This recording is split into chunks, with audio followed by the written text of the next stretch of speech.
नमस्कार दोस्तों, MP ADPO के जीएस पोर्शन की यूनिट 5 में साइबर सिक्योरिटी वाले टॉपिक को हम कर रहे थे। इसमें हमने साइबर सिक्योरिटी, कंप्यूटर वायरस आदि महत्वपूर्ण जो चीज़ें हैं उनको ऑलरेडी कंप्लीट कर चुके हैं। आज जो हम करने वाले हैं वो है हैकिंग। हैकिंग एक काफ़ी महत्वपूर्ण, काफ़ी एग्ज़ाम पॉइंट ऑफ व्यू से, जिसमें एग्ज़ाम से क्वेश्चंस बहुत ज़्यादा पूछे जाते हैं, ऐसा एक टॉपिक है। साइबर सिक्योरिटी को हम छोटे छोटे वीडियोस के माध्यम से कर रहे हैं। ये साइबर सिक्योरिटी वाली जो क्लास है 3 या 4 वीडियोस में कंप्लीट होगी, क्योंकि ये काफ़ी महत्वपूर्ण है। अगर आप यूनिट 5 को देखेंगे तो यूनिट 5 में सबसे ज़्यादा क्वेश्चन जो आने के चांसेस है वो साइबर सिक्योरिटी से, कंप्यूटर से और इलेक्ट्रॉनिकी से आने के चांसेस है। तो हम इनको देख लेते हैं अच्छे से। हैकिंग क्या है? कंप्यूटर का उपयोग, धोखाधड़ी, गोपनीयता अतिक्रमण, कंप्यूटर का अनाधिकृत उपयोग। अगर मानिए कि आप किसी के कंप्यूटर या सिस्टम में अनाधिकृत रूप से, इलीगली रूप से घुसने की कोशिश करते हैं, जिससे आप धोखाधड़ी कर पाएँ, उसकी गोपनीयता पर आक्रमण कर पाएँ या कोई और इलीगल काम कर पाएँ, तो उसको हैकिंग बोलेंगे। नॉर्मली हमको सबको ये डेफिनेशन पता है। हैकिंग हमें पता है क्या होती है कि किसी के कंप्यूटर या सिस्टम में घुसना, इलीगल रूप से, अनाधिकृत रूप से अगर किसी के कंप्यूटर या सिस्टम में घुसना, उसका उपयोग करना, धोखाधड़ी करना या गोपनीयता पर आक्रमण करना, तो ये हैकिंग आता है। हैकर किसको कहा जाता है? हैकर वह व्यक्ति होता है जो सॉफ्टवेयर या नेटवर्क में विद्यमान सुरक्षा खामियों का पता लगाकर उनका उपयोग नेटवर्क में घुसने तथा डाटा का अनाधिकृत प्रयोग के लिए करता है।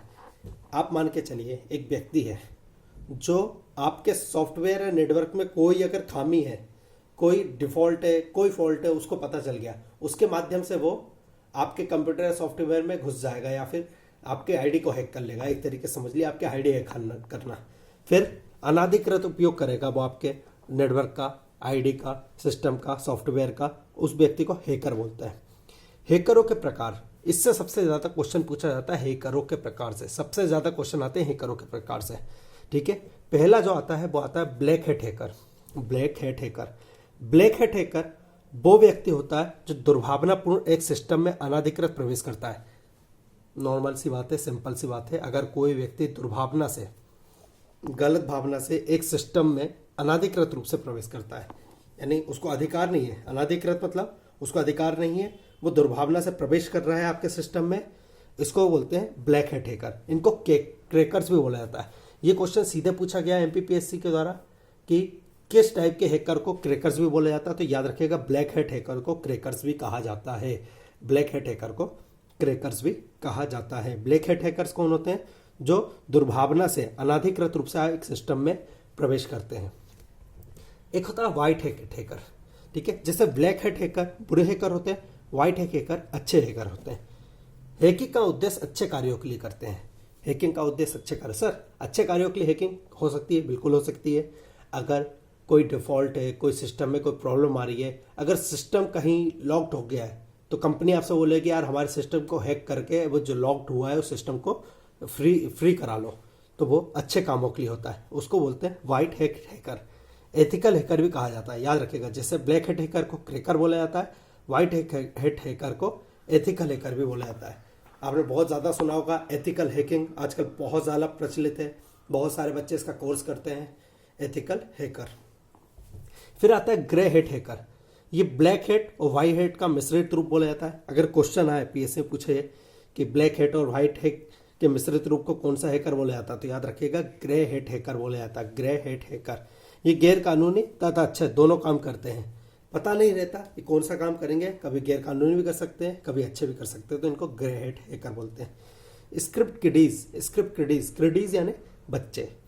स्क्रिप्ट जो स्क्रिप्ट पे चलने वाले हैं वो किडीज, मतलब एक व्यक्ति जो मौजूदा स्क्रिप्ट का उपयोग करते हुए काम करते हैं, यानी इनके पास कोई नया प्रोग्राम नहीं होता है, जो पहले से प्रोग्राम है, जो पहले से स्क्रिप्ट है कि कैसे हैक करना है कोई चीज़ को, बस उसी का प्रयोग कर रहे हैं और ये हैक करते हैं, तो इनको बोलते हैं स्क्रिप्ट किडीज। याद रखिएगा, पहले से जो प्रोग्राम मौजूद है उसी की सहायता से ये हैक करते हैं, उसी के ऊपर चलते हैं, नया नहीं बनाते, इनको बोलते हैं स्क्रिप्ट किडीज। याद रखिएगा।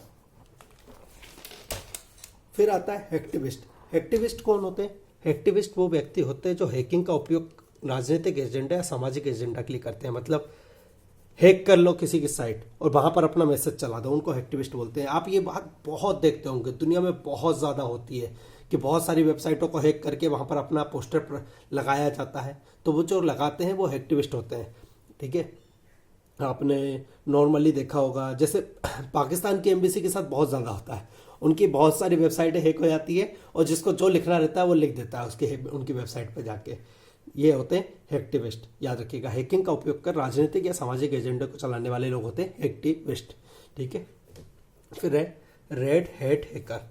हैकिंग की दुनिया के सतर्कता के रूप में जाना जाता है, याद रखिएगा। हैकिंग की दुनिया के सतर्कता के रूप में आपने CVC सुना होगा, सेंट्रल विजिलेंस कमीशन। विजिलेंस यानी सतर्कता, ये हैकिंग की दुनिया की सतर्कता जानते हैं, कहे जाते हैं।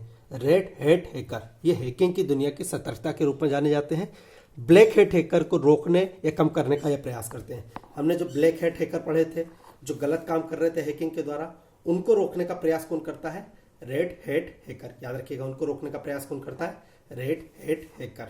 इनको हैकिंग की दुनिया में सतर्कता के रूप में जाना जाता है, याद रखिएगा। क्वेश्चन सीधे पूछा जाएगा कि हैकिंग की दुनिया के सतर्कता के रूप में किसको जाना जाता है? तो रेड हैट हैकर को हैकिंग की दुनिया के सतर्कता के रूप में जाना जाता है। फिर आता है ग्रीन हैट हैकर। ग्रीन से आप इन्वायरमेंट में समझिएगा, ग्रीन से मतलब होता है ये नए हैकर होते हैं, जो बिल्कुल नए नए हैकर बने होते हैं, छोटी मोटी चीज़ें हैक कर लेते हैं। आपकी आईडी हैक कर ली, इंस्टाग्राम आईडी हैक कर ली, फेसबुक आईडी हैक कर ली, वो होता है ग्रीन हैट हैकर। ठीक है, नए नए हैकर्स होते हैं। ब्लू हैट हैकर ये सुरक्षा पेशेवर होते हैं। सुरक्षा पेशेवर मतलब ये किसी कंपनी के लिए काम करते हैं। ठीक है, पेशेवर होते हैं, प्रोफेशनल होते हैं। आप इनको काम होता है तो बुलाते हैं। ठीक है, जैसे माइक्रोसॉफ्ट के द्वारा इनका उपयोग किया जाता है। माइक्रोसॉफ्ट का जो विंडोज़ है उसमें ब्लू हैट हैकर को बुलाते हैं और बोलते हैं कि आप हमारी वेबसाइट को हैक करिए और हमें बताइए कि इसमें कोई दिक्कत है क्या। अगर आप इसको हैक कर लेते हैं तो दिक्कत तो होगी, और अगर हैक नहीं कर पाए यानी इसमें कोई दिक्कत नहीं है, तो ब्लू हैट हैकर ये सुरक्षा पेशेवर होते हैं, याद रखिएगा। फ्रीकर होते हैं टेलीफोन या मोबाइल को हैकिंग करते हैं। टेलीफोन या मोबाइल नेटवर्क की हैकिंग करते हैं, याद रखिएगा। आपके मोबाइल को हैक करना, आपके टेलीफोन्स को हैक करना, ये काम करते हैं फ्रीकर। ये कंप्यूटर या सिस्टम में नहीं जाते, ये टेलीफोन या मोबाइल में ही डील करते हैं, इनको हम फ्रीकर बोलते हैं। तो आपको समझ में आ गया होगा, फ्रीकर मोबाइल या टेलीफोन। ब्लू हैट सुरक्षा पेशेवर होते हैं। ग्रीन हैट हैकर नए हैकर्स होते हैं। रेड हैट हैकर हैकिंग की दुनिया में सतर्कता के लिए जाना जाता है। एक्टिविस्ट हैकिंग का उपयोग अपने राजनीतिक एजेंडे या सामाजिक एजेंडे के लिए करते हैं। ठीक है, स्क्रिप्ट किडीज, ठीक है, जो पहले से मौजूद एक स्क्रिप्ट का उपयोग करते हैं या सिस्टम का उपयोग करते हैं। Grey hat hacker black hat और व्हाइट हैट का मिश्रण होता है। व्हाइट हैट हैकर हैकिंग का उद्देश्य अच्छे कामों के लिए करते हैं। एथिकल हैकर कहलाता है। ब्लैक हैट हैकर दुर्भावनापूर्ण अनाधिकृत प्रवेश करते हैं, इन्हें क्रैकर्स भी बोला जाता है। ठीक है, ये होता है हमारे हैकर्स वाला कंप्लीट खत्म हो गया। अब है हैकिंग टूल्स। कुछ टूल्स का प्रयोग करते हैं हैकर्स। किन टूल्स का प्रयोग करते हैं हम देख लेते हैं। पहला आता है रूट किट। रूट किट क्या होता है? ये एक सॉफ्टवेयर प्रोग्राम है जो हैकर सिस्टम को नियंत्रित करने की अनुमति देता है। रूट किट अगर आपके प्रोग्राम में या सिस्टम में लग गया, आपका सिस्टम है, सिस्टम मतलब आपका लैपटॉप है, कंप्यूटर में, वहां पर उसमें रूट किट किसी तरीके से पहुंच गया, लग गया, तो फिर आपके प्रोग्राम के ऊपर, आपके सिस्टम के ऊपर हैकर को पूरा कंट्रोल मिल जाएगा। ठीक है, हैकर को आपके सिस्टम या प्रोग्राम के ऊपर पूरा कंट्रोल मिल जाएगा अगर ये रूट किट किसी भी तरीके से आपके सिस्टम तक पहुंच गया तो। ठीक है, ये रूट किट होता है। की लॉगर क्या होता है? नॉर्मली कई टाइप की मूवीज आपने देखी होगी, उसमें होता है जैसे आपका पासवर्ड है 1 2 3 4, ये आपका पासवर्ड है। आप इस पासवर्ड को डाल रहे हो, अगर आपके सिस्टम या नेटवर्क में की लॉगर लगा हुआ है तो जब आप ये पासवर्ड डालोगे 1 2 3 4 तो वो उसको डिटेक्ट कर लेगा। की मतलब कि आप क्या की डाल रहे हैं उसको डिटेक्ट कर लेगा। तो ये आपकी जो जानकारी है, पर्सनल जानकारी आपके पासवर्ड की, ये उस हैकर को बता देगा जिसने की लॉगर आपके सिस्टम में डाला हुआ है। इससे आपके पासवर्ड और पर्सनल जानकारियां प्राप्त हो जाती है, याद रखिएगा। की पकड़ता है, जो भी आप की टाइप करेंगे उनको पकड़ता है। फिर है वल्नरेबिलिटी स्कैनर। ये सिस्टम की कमियों का पता लगाता है, सिस्टम की कमियों का पता लगाता है। इसको आप या तो अच्छे रूप में उपयोग कर सकते हैं या बुरे रूप में। ठीक है, हैकर इसका बुरे रूप में भी उपयोग कर सकते हैं, सिस्टम की कमियों को पता लगाकर उसमें घुस आ जा सकता है, और अच्छे में कि सिस्टम की कमियों को पता लगाकर उसको दूर किया जा सकता है। ये होते हैं वल्नरेबिलिटी स्कैनर, याद रखिएगा। विभिन्न साइबर अपराध बहुत महत्वपूर्ण है। कुछ साइबर अपराध जिनसे डायरेक्ट क्वेश्चन आता है। डायरेक्ट क्वेश्चन कैसे आता है मैं आपको बताता हूँ। साइबर स्टैकिंग, साइबर स्टैकिंग, ठीक है, साइबर रूप से किसी की निगरानी रखना या पीछे पड़ना, ठीक है, साइबर स्टॉकिंग बहुत महत्वपूर्ण है, पूछा गया है पीएससी के द्वारा। मैं आपको सच बता रहा हूँ कि पीएससी के द्वारा डायरेक्ट पूछा गया है कि अगर फेसबुक पे या इंस्टाग्राम पे आप किसी के पीछे पड़ जाते हो या उसकी हर एक गतिविधि पर नजर रख रहे हो तो आप क्या कर रहे हो। यही क्वेश्चन पूछा गया है पीएससी के द्वारा कि अगर फेसबुक या इंस्टाग्राम पे आप किसी की सारी गतिविधियों पर नजर रख रहे हो तो आप किस टाइप का अपराध कर रहे हो। तो उस अपराध को बोलते हैं साइबर स्टॉकिंग, किसी को साइबर रूप से स्टॉक करना, निगरानी रखना, उसके पीछे पड़ जाना, आप हर जगह उसको मैसेज कर रहे हो तो वो होता है साइबर स्टॉकिंग। याद रखिएगा, किसी के पीछे पड़ना साइबर रूप से साइबर स्टॉकिंग के अंतर्गत आता है। बौद्धिक संपदा की चोरी, IP, intellectual property. As a law student आप सबको इंटेलेक्चुअल प्रॉपर्टी के बारे में पता होगा। हमारी बौद्धिक क्षमता से अगर हम किसी चीज़ का निर्माण करते हैं तो वो होती है इंटेलेक्चुअल प्रॉपर्टी। और आप बौद्धिक क्षमता से जिस चीज़ का निर्माण करते हैं, हो सकता है आप उसका मॉडल कंप्यूटर में रखें, ठीक है, जैसे आप कोई बुक बना रहे हैं या आप कोई प्रोग्राम बना रहे हैं, उस प्रोग्राम को आपने कंप्यूटर में फीड करा है, सेव करा, आपने उस बुक के कंप्यूटर में फीड करा है, सेव करा है, अगर उसको आपके कंप्यूटर में घुस के कोई चोरी कर लेता है तो उसको बोलते हैं बौद्धिक संपदा की चोरी। सलामी अटैक, क्वेश्चन पूछा गया है, सलामी अटैक क्या होता है सर। सलामी अटैक बैंक खातों से बहुत कम राशि के पैसे चुराते हैं, ठीक है, परिवर्तन इतना महत्वपूर्ण होता है कि नोटिस करना मुश्किल हो जाता है। मतलब आपके बैंक खाते से 3 रुपए चले गए, ठीक है, किसी के बैंक खाते से 4 रुपए, किसी के बैंक खाते से 2 रुपए, किसी के बैंक खाते से 1 रुपए, ऐसे करते करते 3, 1, 2, 4 ने 2 लाख लोगों के बैंक खातों से पैसे निकाल लिए, 1, 2, 4। अब 2 लाख लोग जो हैं 1 रुपए 2 रुपए से उनको पता भी नहीं चलता या फिर वो गौर भी नहीं करते कि 1 रुपए चले गए या 2 रुपए चले गए या 3 रुपए चले गए, कोई इतना नोटिस नहीं करता या उनको पता भी नहीं चलता, और अगर पता भी चलता है तो वो इस बात को तक जरूरी नहीं समझते। तो इसको बोलते हैं सलामी अटैक।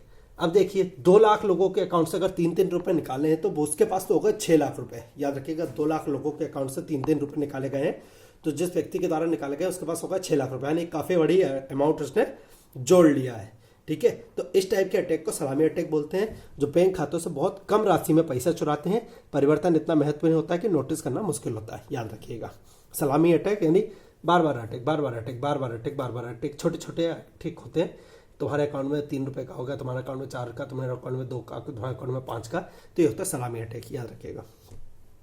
ईमेल बॉम्बिंग, ठीक है, जॉबी या रोबोट टूल की सहायता से किसी व्यक्ति को भारी संख्या में ईमेल भेजना ईमेल बॉम्बिंग कहलाता है। मतलब आपके मोबाइल में एक साथ इतने ईमेल भेज दिए जाएंगे कि आप बोलोगे कि यानी इतने ईमेल क्यों आ गए। इसको बोलते हैं ईमेल बमबारी या ईमेल बॉम्बिंग। क्यों करता है कोई व्यक्ति ऐसा? आपको कोई ज़रूरी ईमेल आना है, ठीक है, तो कोई व्यक्ति चाह रहा है कि वो ईमेल आपको प्राप्त ना हो पाए, तो वो रोबोट या ज़ोंबी की सहायता से एक सिस्टम प्रोग्राम होता है, आपको इतने ईमेल भेज देगा कि वो जो ईमेल आना है या तो वो आ ही नहीं पाएगा या आपका सर्वर ही हैक वो हो जाएगा, डाउन हो जाएगा। याद रखिएगा, इसको बोलते हैं ईमेल बॉम्बिंग। आपका ईमेल फुल कर दे, ठीक है, आपके पास जितनी कहते हैं स्पेस है उसमें इतने ईमेल भेज दें कि आपका वो स्पेस फुल हो जाए। इसको बोलते हैं ईमेल बॉम्बिंग। फिर आपको जो जरूरी ईमेल है वो नहीं प्राप्त हो पाए। फिशिंग मछली पकड़ना कैसे करते हैं? व्यक्तिगत या व्यक्ति जानकारी जुटाने हेतु अपराधी भरोसेमंद डोमेन नेम से ईमेल भेजता है। मतलब आपके पास भैया SBI लिखा हुआ एक ईमेल आया, ठीक है, क्या लिखा हुआ है? SBI हुआ। मैं नहीं बोल रहा हूँ SBI से आया या फिर सच में SBI ने भेजा, नहीं, पर लिखा हुआ आया है कि SBI से आया है, ठीक है। आपको क्या लगा कि सच में बैंक ने भेजा है, आपने उसको खोला, उसमें बोला गया है कि आपका कार्ड एक्सपायर होने वाला है, आप ये जल्दी से जानकारी हमें दे दीजिए ताकि हम आपके कार्ड को एक्सपायर होने से बचा लें।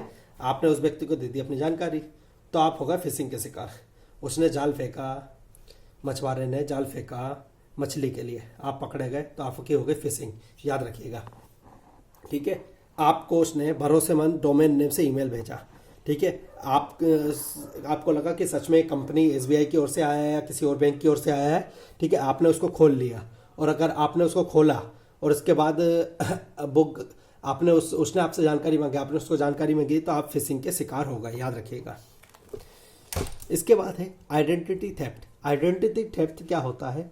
आइडेंटिटी थेफ्ट होता है एक व्यक्ति किसी और के होने के दिखावा करता है। मतलब भैया व्यक्ति है A, इसका दोस्त है रमेश, ठीक है, कोई रमेश बन के इस व्यक्ति से बात कर रहा है, कोई रमेश बन के इस व्यक्ति से बात कर रहा है और इससे कुछ पैसे मंगा लेता है, तो ये क्या कर रहा है, ये जो दूसरा व्यक्ति है ये है आइडेंटिटी थेफ्ट। आइडेंटिटी, इसने किस व्यक्ति की आइडेंटिटी, रमेश की आइडेंटिटी का क्या कर लिया, थेफ्ट, चुरा लिया। याद रखिएगा ये रमेश नहीं है, ये कोई और ही व्यक्ति है, पर ये रमेश बन के इस व्यक्ति से बात कर रहा है, यानी ये कर रहा है रमेश की आइडेंटिटी को थेफ्ट, रमेश की आइडेंटिटी को चुरा रहा है। एक व्यक्ति किसी और के होने का दिखावा करता है और अपराध करता है, उसको बोलते हैं हम आइडेंटिटी थेफ्ट। याद रखिएगा, समझ में आया।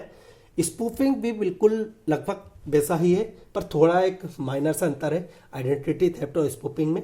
आइडेंटिटी में आप किसी जान पहचान वाले नॉन व्यक्ति की आइडेंटिटी चुराते हैं। स्पूफिंग, ठीक है, आप किसी व्यक्ति से बात कर रहे हैं, ठीक है, पता ही नहीं है किससे बात कर रहे हैं, ठीक है, जैसे एंजल अनु एंजल प्रिया, ठीक है, कई लड़के एंजल प्रिया से बात ही करते रहते हैं। तो एंजल प्रिया से अगर कोई बात कर रहा है, आपको पता ही नहीं है कि वो कौन है, बस आप बातें कर रहे हैं और उसने फिर आपसे पैसे मंगा लिया, आपने उसको पैसे भेज दिए, तो वो स्पूफिंग कर रही है। याद रखिएगा कि अपनी पहचान छुपा के आपसे कोई बात कर रहा है, आपको अपनी पहचान नहीं बता रहा है आपसे बात करने के लिए, तो वो स्पूफिंग कर रहा है, ठीक है। जैसे एंजल प्रिया, एंजल अनु, मैंने देखा है, मेरे कुछ दोस्त एंजल अनु से बात करते थे बहुत पहले। अब तो नॉर्मली सबको पता चल गया है कि ये सब फेक आइडिया होती है, पर पहले बात करते थे, ठीक है। स्पूफिंग होता है ये। फिर होता है साइबर बुलिंग। साइबर बुलिंग क्या होता है, इंटरनेट और संबंध तकनीकों का उपयोग कर लोगों को नुकसान पहुंचाना है बुलिंग करना, ठीक है। बुलिंग करना मतलब, बुलिंग यानी किसी को परेशान करना, तंग करना, उसको नुकसान पहुंचाने की कोशिश करना, बुलिंग के अंतर्गत आता है। अगर आप ये सारे काम इंटरनेट की सहायता से करते हैं तो इसको बोलते हैं साइबर बुलिंग। याद रखिएगा, इसको बोलते हैं फिर हम साइबर बुलिंग। फिर है फ्लेम। फ्लेम क्या है, इंटरनेट पर किसी व्यक्ति के लिए लिखे गए अपशब्द को फ्लेम कहते हैं। आपने किसी को गाली लिख दी फेसबुक पर, तो उसको हम क्या बोलेंगे, फ्लेम बोलेंगे। याद रखिएगा, क्या बोलेंगे सर, फ्लेम। अगर इंटरनेट के द्वारा आपने किसी व्यक्ति को अपशब्द लिखे हैं तो हम उसे फ्लेम बोलते हैं। नॉर्मली टेक्निकल लैंग्वेज में हम उसे फ्लेम बोलते हैं। फिर है DOS, denial of service. Denial of service क्या होता है, आपके सर्वर या वेबसाइट को डाउन कर दिया जाएगा तो आपको सर्विस नहीं मिल पाएगी। मतलब आपने देखा होगा नॉर्मली कि आपको कोई वेबसाइट खोलनी है और कई बार वो वेबसाइट नहीं खुलती क्योंकि सर्वर डाउन बता दिया जाता है, ठीक है। अगर ये काम जानबूझ के किया जाए तो वो होगा DOS, डिनाइल ऑफ सर्विस। मतलब आपको ये वेबसाइट खोलनी है, पर अभी हमारे के द्वारा उस वेबसाइट को इतना ज्यादा चला दिया गया है, जैसे मुझे गवर्नमेंट ऑफ इंडिया के टूरिज्म मंत्रालय की वेबसाइट को खोलना था, ठीक है, पर क्योंकि दूसरे मेरे को नहीं चाह रहे थे कि मैं इस वेबसाइट को खोल पाऊं, उनने यानी फेक अकाउंट से या फिर दूसरे तरीकों से उस वेबसाइट को इतना ज़्यादा खोला या फिर उसमें इतना एक्सेस किया कि उस वेबसाइट का सर्वर हो गया डाउन, ठीक है। नॉर्मली आप देखते होंगे ना, सर्वर डाउन हो जाता है जिस दिन आपका रिजल्ट आता है, उस दिन उस रिजल्ट वाली वेबसाइट का सर्वर डाउन हो जाता है क्योंकि बहुत सारे लोग खोलते हैं एक साथ, ठीक है। जिस दिन नोटिफिकेशन आता है उस दिन उसका भी सर्वर डाउन हो जाता है क्योंकि बहुत सारे लोग खोलते हैं एक साथ, ठीक है। इसी तरह अगर कोई वेबसाइट को बहुत सारे लोग एक साथ खोलें तो उसका सर्वर डाउन हो जाएगा। अगर ये जानबूझ के किया जाए सिर्फ किसी की सर्विस को रोकने के लिए, मतलब ताकि आप ना खोल पाओ, इसके लिए कोई व्यक्ति ये जानबूझ के करे, तो उसको क्या बोलेंगे हम, डिनाइल ऑफ सर्विस, यानी आपको सर्विस यूज करने से रोकना। सेम होता है DDoS, यानी डिस्ट्रीब्यूटेड डिनाइल ऑफ सर्विस, मतलब एक से अधिक सर्वर या वेबसाइटों को रोक देना एक साथ, ठीक है। जैसे आपको रिजल्ट खोलना है तो आपके स्टेट PSC की जो वेबसाइट है उसको भी रोक दिया गया है, अन्य वेबसाइट जो रिजल्ट जारी करती है उनको भी रोक दिया गया है। तो ये होता है डिस्ट्रीब्यूटेड डिनाइल ऑफ सर्विस, मतलब एक साथ अन्य बहुत सारी वेबसाइटों को रोकना। पायरेसी आपने सुना होगा, मूल उत्पादों की अनाधिकृत प्रति या नकल उतार कर बेचना। मतलब आपको मूवी आई है, अभी कौन सी मूवी चल रही है, जैसे कि कश्मीर फाइल चल रही है, अब कश्मीर फाइल के कोई DVD बेचने लगे जिसने थिएटर में रिकॉर्ड करी है या फिर बाहर से डाउनलोड करी है, ठीक है, तो ये क्या होगी, पायरेसी होगी। अनाधिकृत, याद रखिएगा, अनाधिकृत, जिसको इलीगली अगर उसने कॉपी करी और वो बेच रहा है तो उसको पायरेसी बोलेंगे। पूछा जाए क्वेश्चन है डायरेक्ट, याद रखिएगा। बग किसे बोलते हैं, किसी प्रोग्राम या सिस्टम में रह जाने वाली गलती को बग कहते हैं। याद रखिएगा, पूछा गया ये भी कि किसी सिस्टम या प्रोग्राम में रह जाने वाली गलती को क्या कहा जाता है, तो उसको बग कहा जाता है। आई होप सारे टर्म जो हमारे साइबर सुरक्षा में अपराधों से संबंधित है वो आज आपको क्लियर हो गए होंगे। ये बहुत महत्वपूर्ण टॉपिक है, इसको आप बिल्कुल अच्छे से पढ़िएगा और ये टर्म्स को पढ़ के रखिएगा क्योंकि इससे क्वेश्चन डायरेक्ट पूछे जाते हैं। हमारे टेलीग्राम चैनल को आप ज्वाइन करिए जिससे आपको समय समय पर नोटिफिकेशन और नए वीडियोस या फिर कोई नई जानकारी या करंट अफेयर के जो भी टॉपिक है वो आपको वहाँ पर मिल जाएंगे। हमारे यूट्यूब चैनल को सब्सक्राइब करिए तथा अपने दोस्तों के साथ शेयर करिए। धन्यवाद।